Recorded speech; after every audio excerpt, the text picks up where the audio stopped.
good or bad. But you look at it, they bring Nick Foles over. He's supposed to be the guy.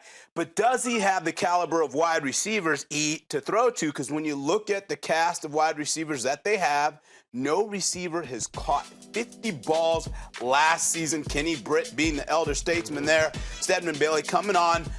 For a young kid, Brian Quick's a guy that's got some upside, but we just haven't seen it consistently. Tavon Austin, boy, he's got to have a breakout year. When you look at it right here on the hoof, do you think that these wide receivers will step up, or is Nick Foles doomed to fail here?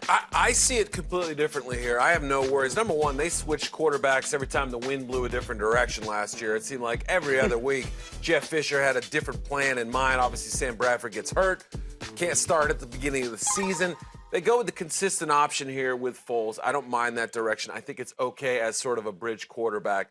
The run game is going to be the meat and potatoes of this team. So I think Kenny Britt coming off a career season, Stedman Bailey, once he got on the field after his suspension, could be solid options. Tavon Austin, not sure what to make of him. They have a tight end in Jared Cook who's okay.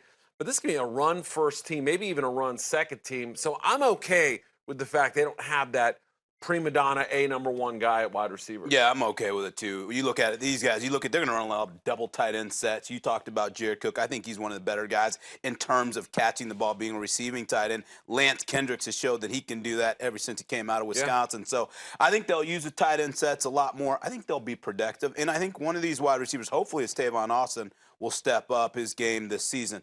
So you look at it, is it worse to have a team with a receiver, none that's caught 50 catches, or be like Kansas City Chiefs with no receiver scoring a touchdown? Yeah, I mean, obviously, I think the touchdown production is what matters the most in terms of points scored and all that stuff, and just diversity at wide receiver. But when you have Todd Gurley, and I still think there's a role for Trey Mason, I'm not really worried about these guys.